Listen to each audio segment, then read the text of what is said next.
Reading by Matt Perard. It Could Be Anything by Keith Laumer.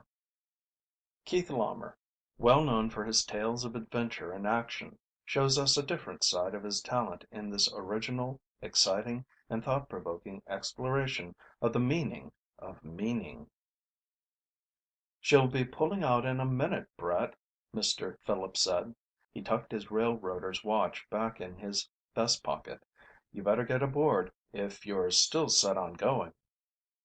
"It was reading all them books done it," Aunt Haicey said. "Thick books, and no pictures in them. I knew it'd make trouble." She plucked at the faded, hand embroidered shawl over her thin shoulders, a tiny, bird like woman with bright, anxious eyes.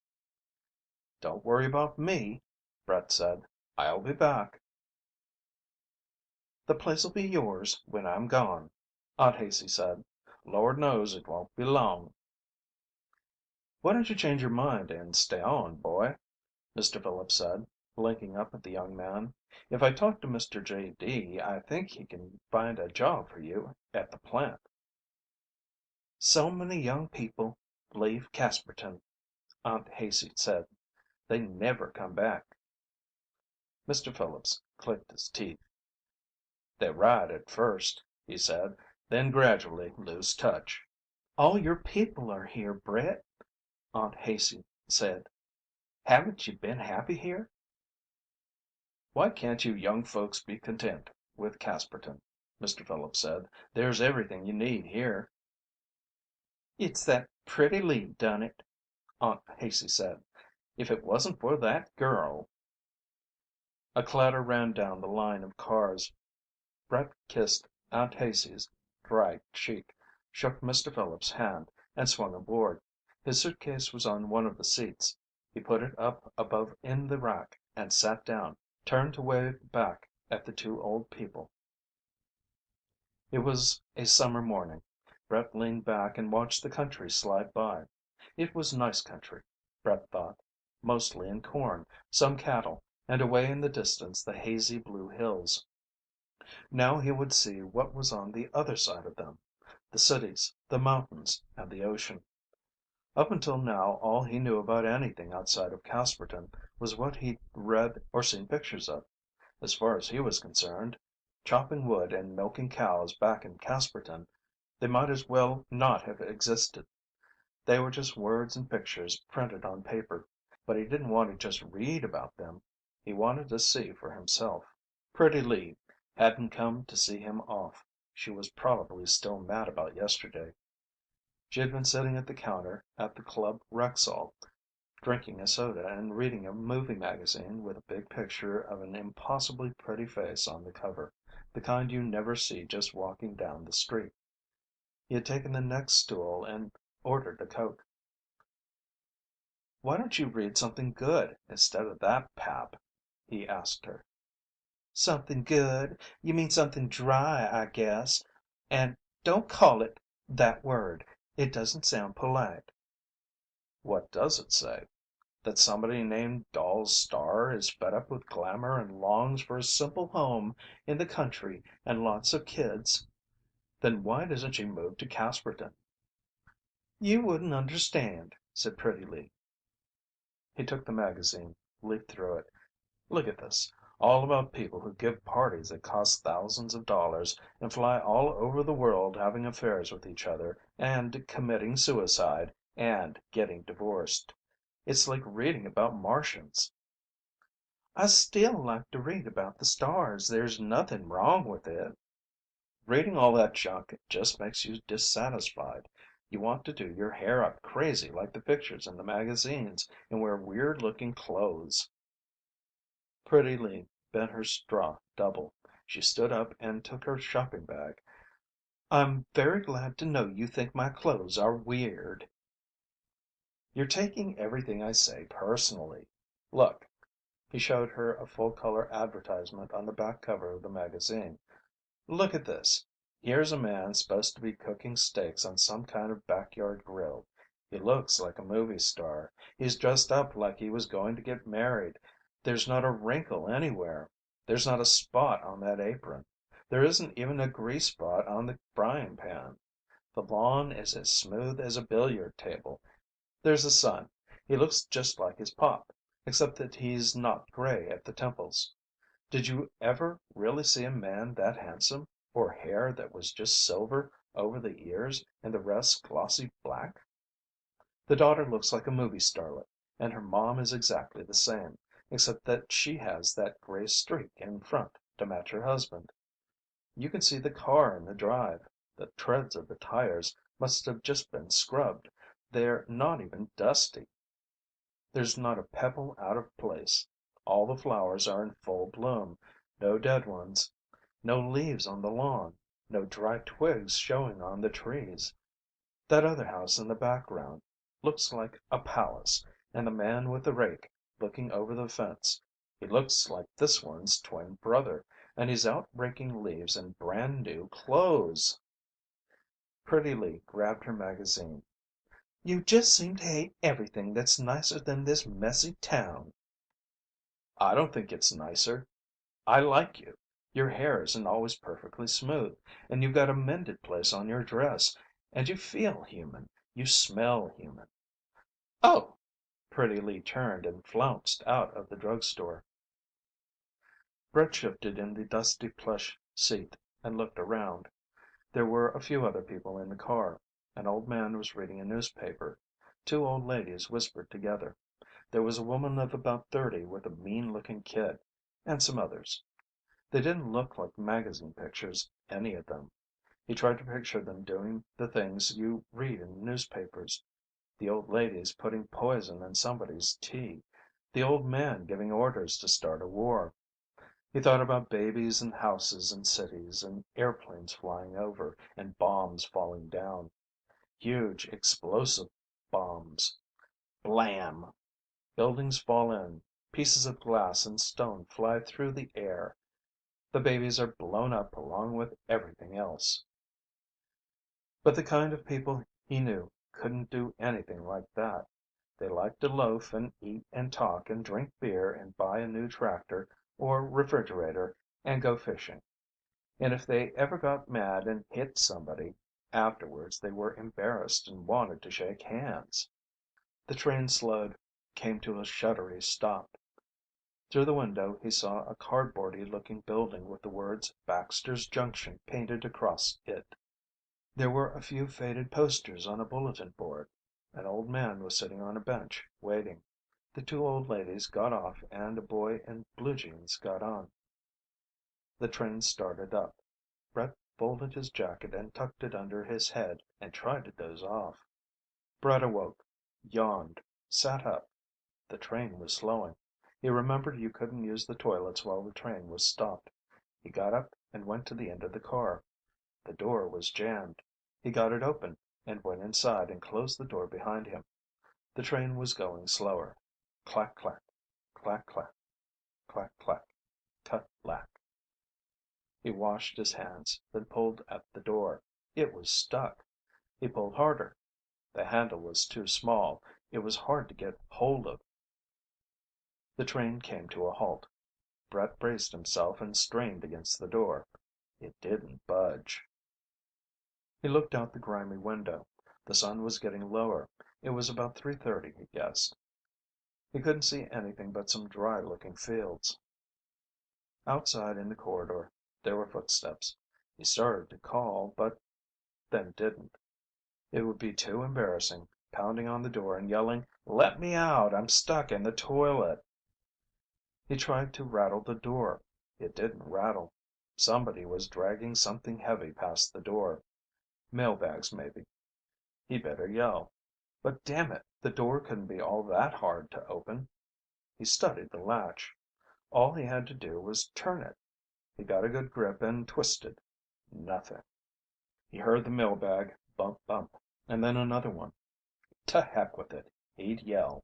He'd wait until he heard the footsteps pass the door again, and then he'd make some noise.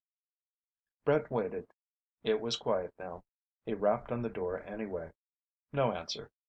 Maybe there was nobody left in the car. In a minute the train would start up and he'd be stuck here until the next stop. He banged on the door. Hey, the door is stuck!" It sounded foolish. He listened. It was very quiet. He pounded again. The car creaked once. He put his ear to the door. He couldn't hear anything. He turned back to the window. There was no one in sight. He put his cheek flat against it, looked along the car. He saw only dry fields. He turned around and gave the door a good kick. If he damaged it, it was too bad. The railroad shouldn't have defective locks on the doors. If they tried to make him pay for it, he'd tell them they were lucky he didn't sue the railroad. He braced himself against the opposite wall, drew his foot back and kicked hard at the lock. Something broke. He pulled the door open. He was looking out the open door and through the window beyond. There was no platform, just the same dry fields he could see on the other side. He came out and went along to his seat. The car was empty now. He looked out the window. Why had the train stopped here? Maybe there was some kind of trouble with the engine. It had been sitting here for 10 minutes or so now. Brett got up and went along to the door, stepped down onto the iron step. Leaning out, he could see the train stretching along ahead. One car, two cars. There was no engine. Maybe he was turned around. He looked the other way. There were three cars. No engine there, either. He must be on some kind of siding. Brett stepped back inside and pushed through into the next car. It was empty. He walked along the length of it, into the next car. It was empty too. He went back through the two cars and his own car and on, all the way to the end of the train. All the cars were empty. He stood on the platform at the end of the last car and looked back along the rails. They ran straight through the dry fields, right to the horizon. He stepped down to the ground, went along the cindery bed to the front of the train, stepping on the ends of the wooden ties. The couplings stood open. The tall, dusty coach stood silently on its iron wheels, waiting. Ahead the tracks went on. And stopped. He walked along the ties, following the iron rails, shiny on top and brown with rust on the sides. 100 feet from the train they ended. The cinders went on another 10 feet and petered out. Beyond, the fields closed in. Brett looked up at the sun. It was lower now in the west, its light getting yellow and late afternoonish. He turned and looked back at the train. The cars stood high and prim, empty, silent. He walked back, climbed in, got his bag down from the rack, pulled on his jacket. He jumped down to the cinders, followed them to where they ended. He hesitated a moment, then pushed between the knee-high stalks. Eastward, across the field, he could see what looked like a smudge on the far horizon. He walked until dark, then made himself a nest in the dead stalks, and went to sleep. He lay on his back, looking up at the pink dawn clouds. Around him, dry stalks rustled in a faint stir of air. He felt crumbly earth under his fingers. He sat up, reached out, and broke off a stalk. It crumbled into fragile chips. He wondered what it was. It wasn't any crop he'd ever seen before. He stood, looked around. The field went on, dead flat. A locust came whirring toward him, plumped to earth at his feet. He picked it up. Long elbowed legs groped at his fingers aimlessly. He tossed the insect in the air. It fluttered away. To the east the smudge was clearer now. It seemed to be a gray wall, far away. A city? He picked up his bag and started on. He was getting hungry. He hadn't eaten since the previous morning. He was thirsty too. The city couldn't be more than 3 hours' walk. He tramped along, the dry plants crackling under his feet, little puffs of dust rising from the dry ground.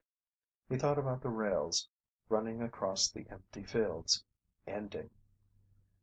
He had heard the locomotive groaning up ahead as the train slowed. And there had been feet in the corridor. Where had they gone? He thought of the train, Casperton, Aunt Haicey, Mr. Phillips. They seemed very far away, something remembered from long ago. Up above, the sun was hot. That was real. The rest seemed unimportant. Ahead there was a city. He would walk until he came to it. He tried to think of other things. Television, crowds of people, money, the tattered paper and the worn silver. Only the sun and the dusty plain and the dead plants were real now. He could see them, feel them, and the suitcase. It was heavy. He shifted hands, kept going. There was something white on the ground ahead, a small shiny surface protruding from the earth. Brett dropped the suitcase, went down on one knee, dug into the dry soil, pulled out a china teacup, the handle missing. Caked dirt crumbled away under his thumb, leaving the surface clean. He looked at the bottom of the cup. It was unmarked. Why just one teacup, he wondered, here in the middle of nowhere? He dropped it, took up his suitcase, and went on.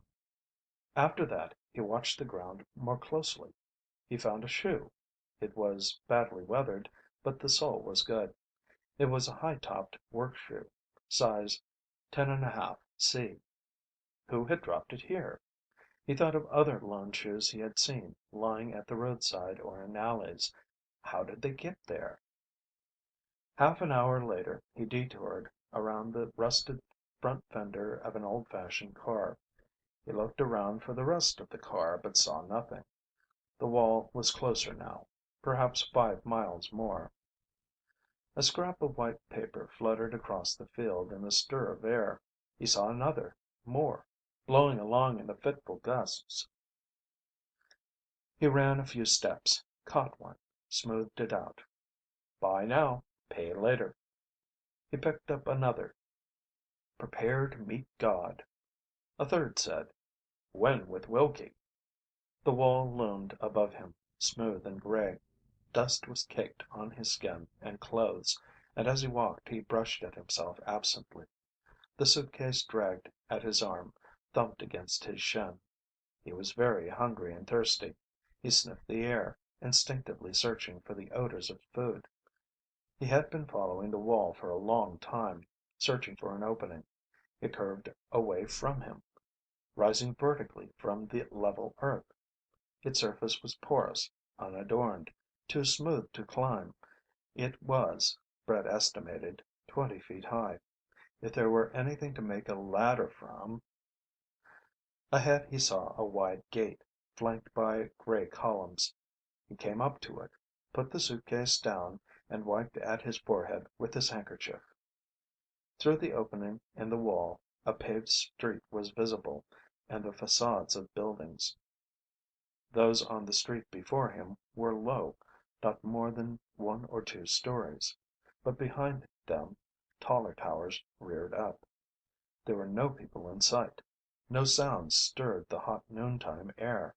Brett picked up his bag and passed through the gate. For the next hour he walked empty pavements, listening to the echoes of his footsteps against brownstone fronts, empty shop windows, curtained glass doors, and here and there a vacant lot, weed-grown and desolate. He paused at cross streets, looked down long vacant ways. Now and then a distant sound came to him, the lonely honk of a horn, a faintly tolling bell, a clatter of hoofs. He came to a narrow alley that cut like a dark canyon between blank walls. He stood at its mouth, listening to a distant murmur, like a crowd at a funeral. He turned down the narrow way. It went straight for a few yards, then twisted. As he followed its turnings, the crowd noise gradually grew louder. He could make out individual voices now, an occasional word above the hubbub. He started to hurry, eager to find someone to talk to. Abruptly, the voices, hundreds of voices, he thought, rose in a roar, a long drawn yay. Brett thought of a stadium crowd as the home team trotted onto the field. He could hear a band now, a shrilling of brass, the clatter and thump of percussion instruments. Now he could see the mouth of the alley ahead, A sunny street hung with bunting, the backs of people, and over their heads the rhythmic bobbing of a passing procession. Tall shakos and guidons in almost even rows. Two tall poles with a streamer between them swung into view. He caught a glimpse of tall red letters, "For Our Side." He moved closer, edged up behind the gray backed crowd. A phalanx of yellow tunicked men approached, walking stiffly, fez tassels swinging. A small boy darted out into the street, loped along at their side. The music screeched and wheezed. Brett tapped the man before him. "What's it all about?" He couldn't hear his own voice. The man ignored him. Brett moved along behind the crowd, looking for a vantage point or a thinning in the ranks. There seemed to be fewer people ahead. He came to the end of the crowd, moved on a few yards, stood at the curb. The yellow jackets had passed now, and a group of round thighed girls in satin blouses and black boots and white fur caps glided into view, silent, expressionless. As they reached a point 50 feet from Brett, they broke abruptly into a strutting prance, knees high, hips flirting, tossing shining batons high, catching them, twirling them, and up again. Brett craned his neck, looking for TV cameras. The crowd lining the opposite side of the street stood in solid ranks, drably clad, eyes following the procession, mouths working. A fat man in a rumpled suit and a Panama hat, squeezed to the front, stood picking his teeth. Somehow he seemed out of place among the others. Behind the spectators, the store fronts looked normal, dowdy brick and mismatched glass and oxidizing aluminum, dusty windows and cluttered displays of cardboard, a faded sign that read, "Today Only, Prices Slashed." To Brett's left the sidewalk stretched, empty. To his right, the crowd was packed close, the shout rising and falling. Now a rank of blue suited policemen followed the majorettes, swinging along silently.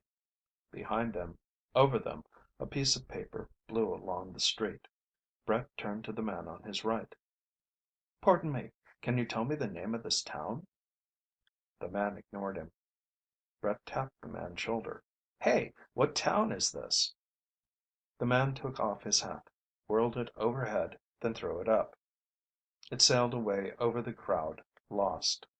Brett wondered briefly how people who threw their hats ever recovered them. But then, nobody he knew would throw his hat. "You mind telling me the name of this place?" Brett said as he took the man's arm, pulled. The man rotated toward Brett, leaning heavily against him. Brett stepped back. The man fell, lay stiffly, his arms moving, his eyes and mouth open. "Ah," he said. "Wump, wump, wump. Ah, cha." Brett stooped quickly. "I'm sorry," he cried. He looked around. "Help! This man!" Nobody was watching. The next man, a few feet away, stood close against his neighbor, hatless, his jaw moving. "This man's sick," said Brett, tugging at the man's arm. "He fell." The man's eyes moved reluctantly to Brett. "None of my business," he muttered. "Won't anybody give me a hand?" "Probably a drunk." Behind Brett, a voice called in a penetrating whisper, "Quick, you! Get into the alley." He turned. A gaunt man of about 30 with sparse reddish hair, perspiration glistening on his upper lip, stood at the mouth of a narrow way like the one Brett had come through. He wore a grimy pale yellow shirt with a wide flaring collar, limp and sweat stained, dark green knee breeches, soft leather boots, scuffed and dirty, with limp tops that drooped over his ankles. He gestured, drew back into the alley. "In here." Brett went toward him. "This man " "Come on, you fool." The man took Brett's arm, pulled him deeper into the dark passage. Brett resisted. "Wait a minute. That fellow." He tried to point. "Don't you know yet?" The redhead spoke with a strange accent. "Golems." You got to get out of sight before the The man froze, flattened himself against the wall. Automatically, Brett moved to a place beside him. The man's head was twisted toward the alley mouth. The tendons in his weathered neck stood out. He had a 3-day stubble of beard. Brett could smell him standing this close. He edged away. "What?" "Don't make a sound. Don't move, you idiot." His voice was a thin hiss. Brett followed the other's eyes toward the sunny street. The fallen man lay on the pavement, moving feebly, eyes open.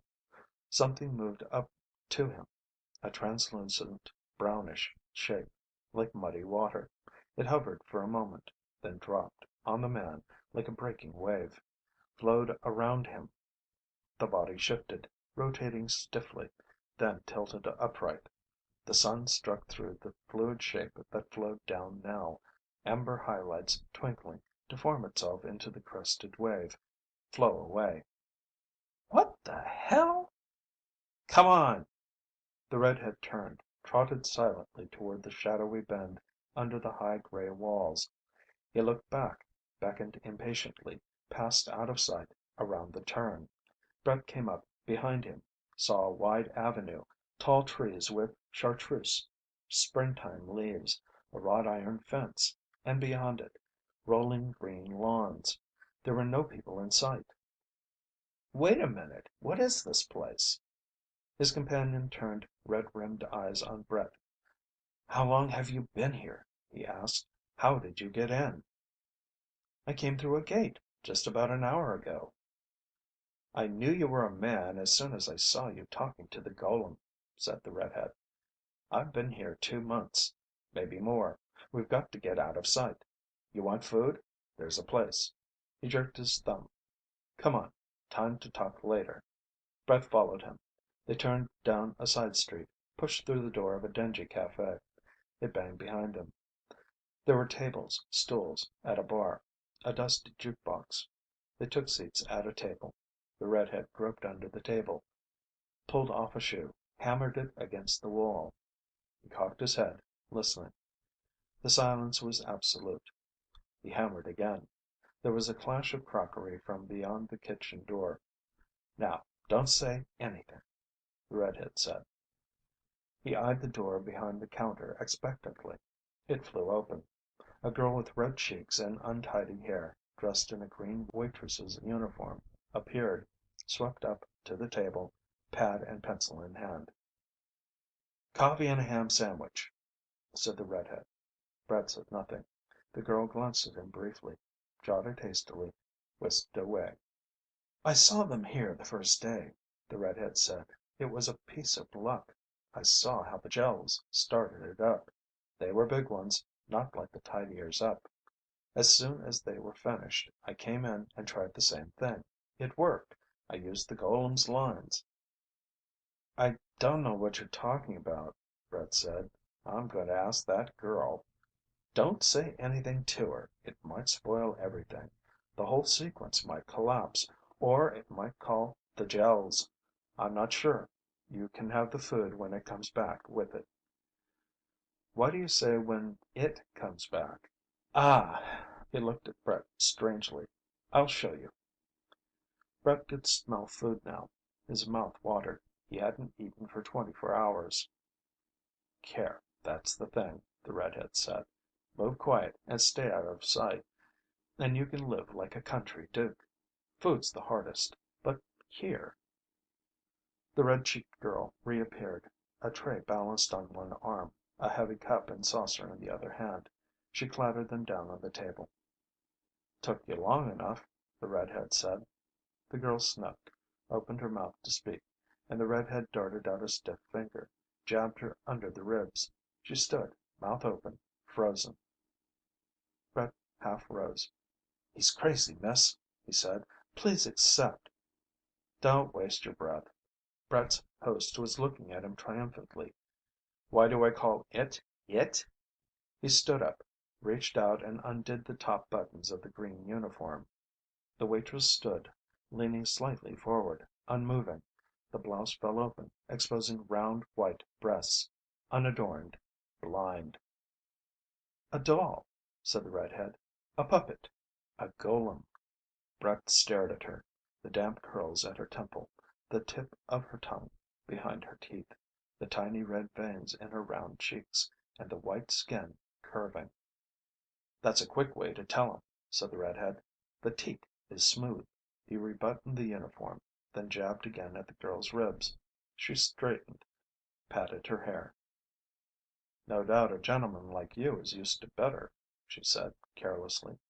She went away. "I'm Awalawan Dhuva," the redhead said. "My name's Brett Hale." Brett took a bite of the sandwich. "Those clothes," Dhuva said. "And you have a strange way of talking. What county are you from?" "Jefferson." "Never heard of it. I'm from Waverly." "What brought you here?" "I was on a train. The tracks came to an end out in the middle of nowhere. I walked. And here I am." "What is this place?" "Don't know." Dhuva shook his head. "I knew they were lying about the Fire River, though. Never did believe all that stuff. Religious hokum to keep the masses quiet. Don't know what to believe now. Take the roof. They say 100 kharfads up. But how do we know? Maybe it's 1,000, or only 10. By Grat, I'd like to go up in a balloon, see for myself." "What are you talking about?" Brett said. "Go where in a balloon? See what?" "Oh, I've seen one at the turning. Big hot air bag, with a basket under it, tied down with a rope. But if you cut the rope But you can bet the priests will never let that happen. No, sir." Dhuva looked at Brett speculatively. "What about your county? Fession, or whatever you called it. How high did they tell you it is there?" "You mean the sky? Well, the air ends after a few miles, and space just goes on. Millions of miles." Dhuva slapped the table and laughed. "The people in Fesseron must be some yokels. Just goes on up. Now who'd swallow that tale?" He chuckled. "Only a child thinks the sky is some kind of a tent," said Brett. "Haven't you ever heard of the solar system? The other planets?" "What are those?" "Other worlds. They all circle around the sun, like the earth." "Other worlds, eh? Sailing around up under the roof. Funny, I never saw them." Dhuva snickered. "Wake up, Brett. Forget all those stories. Just believe what you see. What about that brown thing?" "The Gels? They run this place. Look out for them, Brett. Stay alert. Don't let them see you." "What do they do?" "I don't know, and I don't want to find out. This is a great place.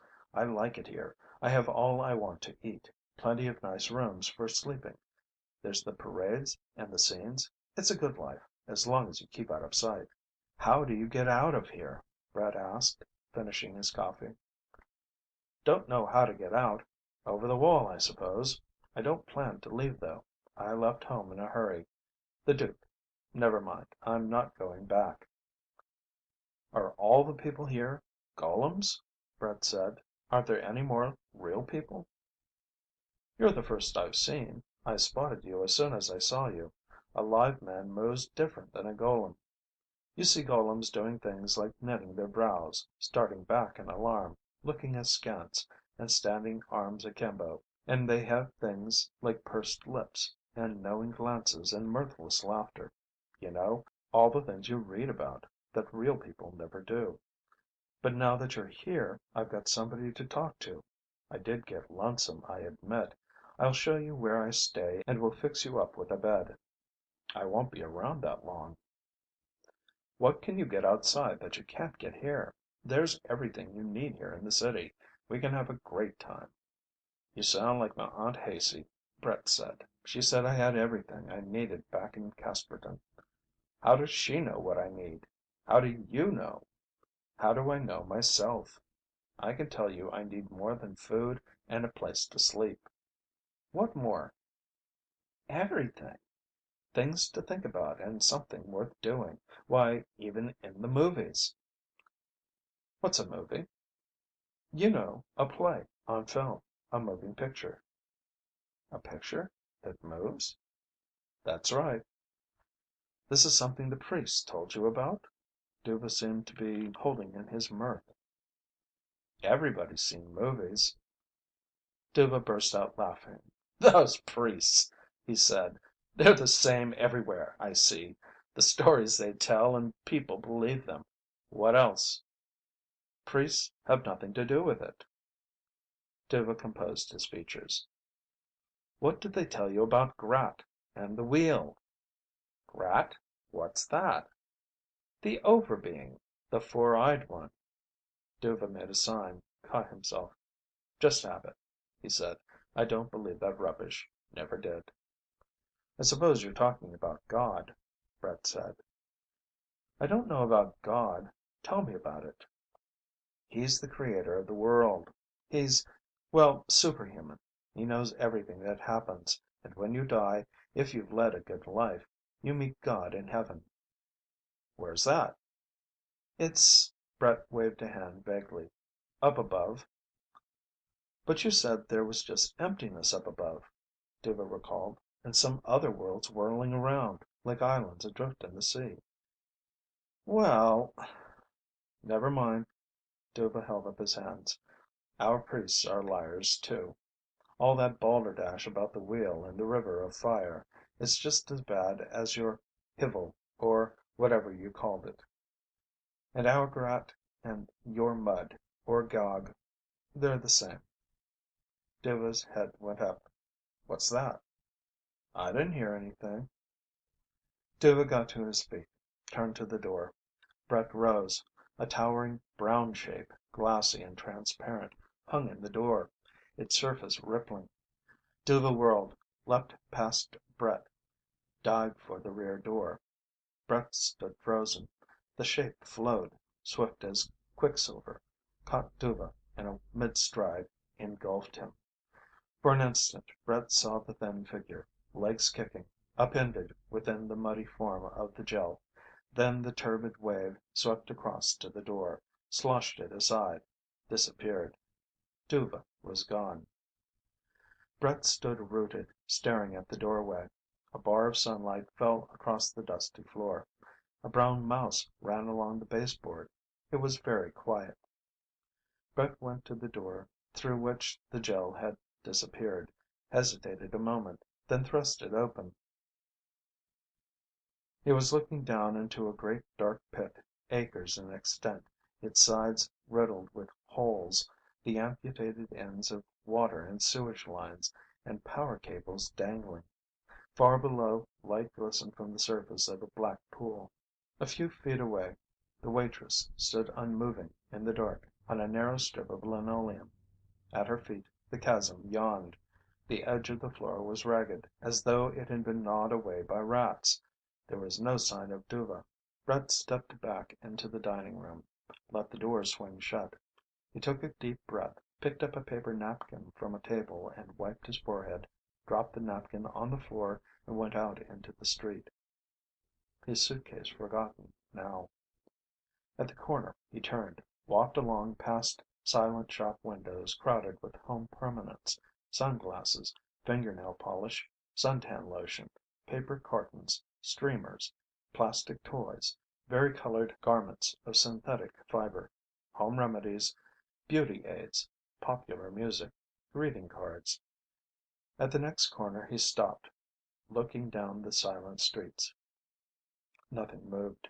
Brett went to a window in a great concrete wall, pulled himself up to peer through the dusty pane, saw a room filled with tailors' forms, garment racks, a bicycle, bundled back issues of magazines without covers.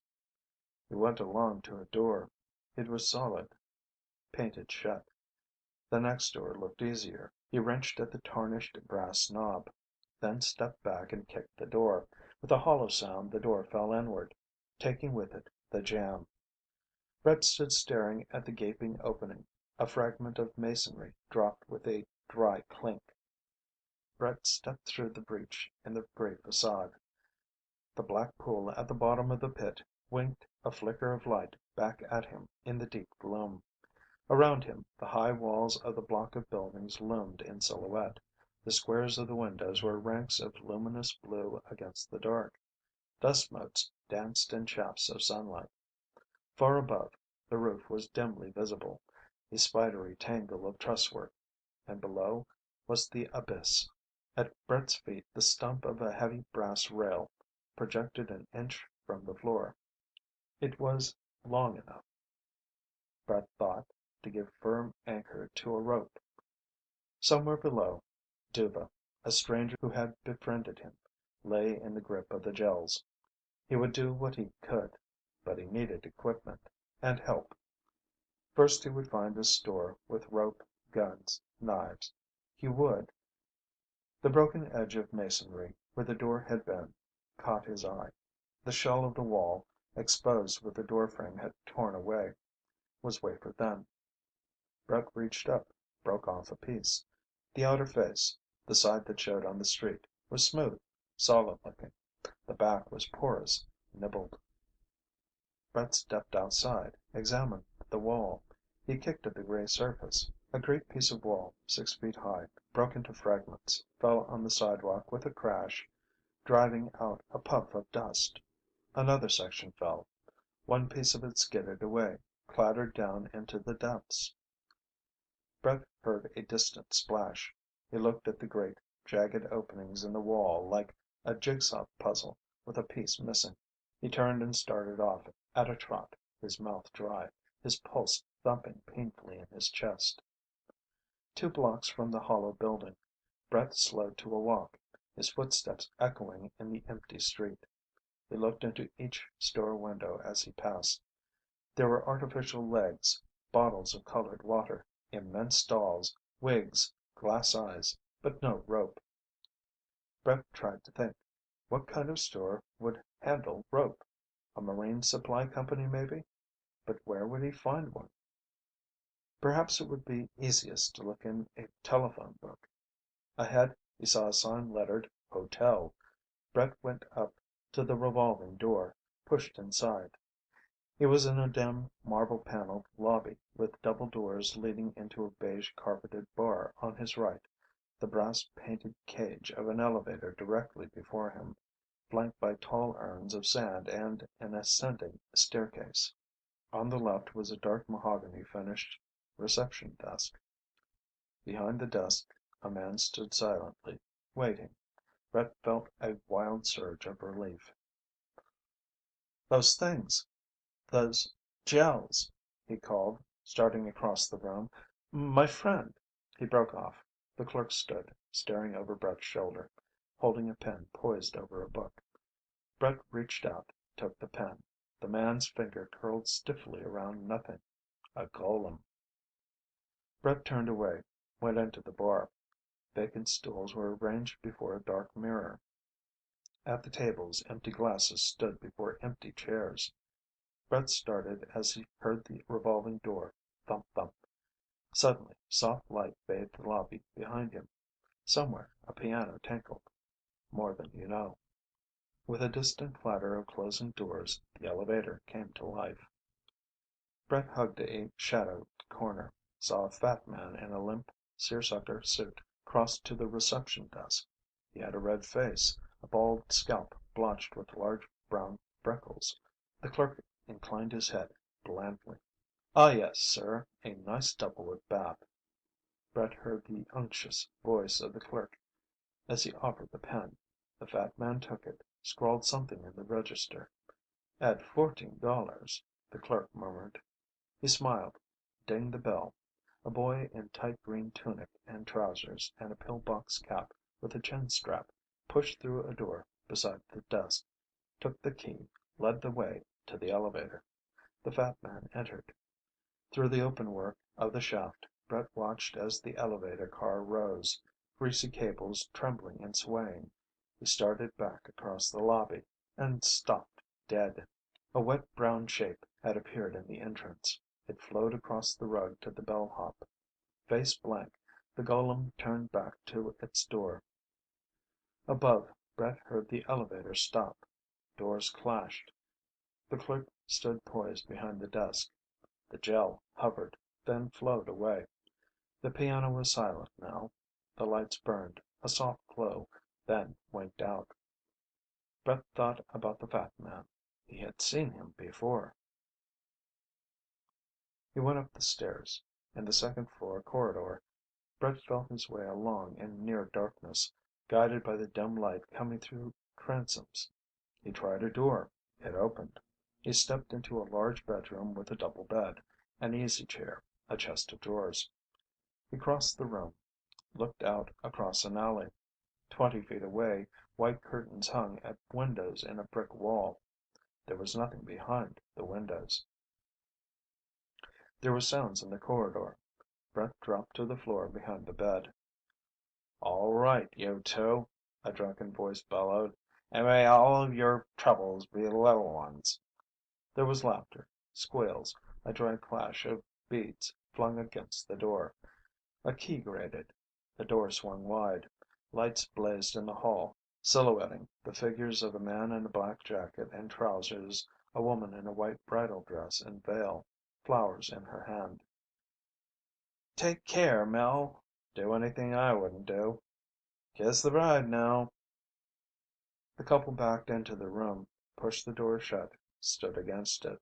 Brett crouched down behind the bed, not breathing, waiting. The couple stood at the door, in the dark, heads down. End of part one of It Could Be Anything by Keith Laumer.